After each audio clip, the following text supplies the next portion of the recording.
Hi friends, चलतु आज आम बुट डाली बरार तरकारी प्रस्तुत करवा। चलतु देखा तार प्रस्तुति प्रणाली।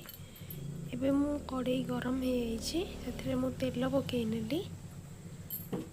तेल को टिके आम गरम होगापी छाड़दवा। देखु एबे तेल गरम हो गलानी। से मु गोटे चामच फुटण पकई देछि। तापर मु गोटे छोट पियाज काटिकी रखी काटी नहीं पकई देछि।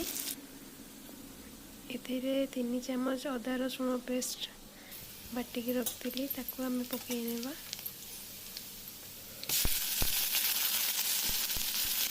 आम भल भाव फेंटी देवा। भल भाव घाटी देगी से आम अधा चामच हल्दी गुंड पकेबा, गोटे चामच लंका गुंड, अधा चामच जीरा गुंड, स्वाद अनुसार लुण, आउ गोटे चामच धनिया पाउडर, आउ किसी करी मसला। आम भल भाव फेंटी नवा।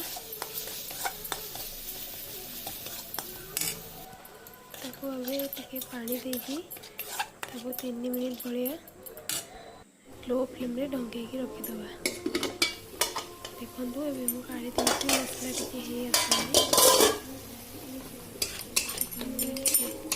फेंटी दबा।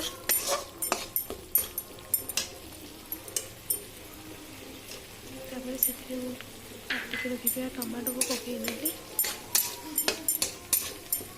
पुणी आगे ढंकई दबा।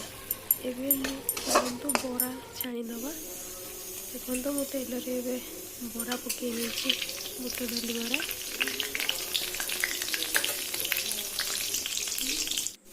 बरा को नौटे देली।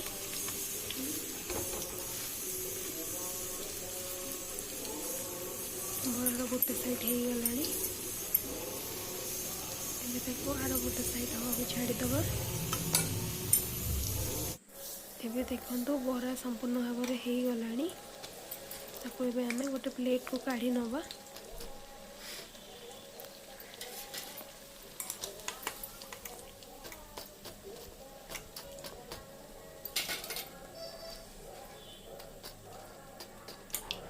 तापर मु 2टा आलू को सिझे रखी छोट छोट काटी नहीं मसला पकईदेवी। मसला को आलू पकई सारापर भल भाव फेंटी दबा।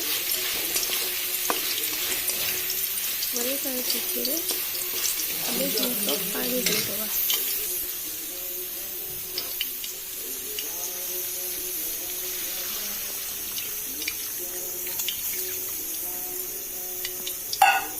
पानी दे सारापर आम 3 से 4 मिनट मीडियम फ्लेम रे फुटिया छाड़दबा। देखो ए फुटी आसला। एबे आम से गरम मसला पकई नवा। तापर पुणी गोटे मिनिट ढांकी दबा।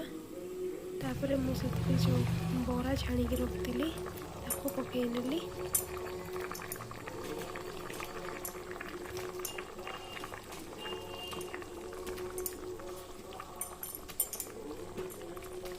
ଆପଣ ବୁଟ ଡାଲି ବରା ଏମିତି ନିଶ୍ଚୟ ପ୍ରସ୍ତୁତ କରନ୍ତୁ। ଦେଖିବେ ବହୁତ ଭଲ ଲାଗିବ। ଆପଣ ନିଶ୍ଚୟ ଥରେ ବନେଇକି ଖାଆନ୍ତୁ। ଦେଖନ୍ତୁ ଏବେ ବୁଟ ଡାଲି ବରା ପ୍ରସ୍ତୁତ ହେଇଗଲାଣି। ବରା କେତେ ଭଲ ଦେଖାଯାଉଛି। ତାକୁ ଟିକେ ଝୋଳ ମରିବା ପାଇଁ ଆମେ 3 ମିନିଟ୍ ଛାଡ଼ିଦେବା लो फ्लेम रे। तापर से काटिकी रखी धनिया पत्र को पकई नेली। तापर गोटे कंचा लगा को काटिकी रखी पकई नेबी।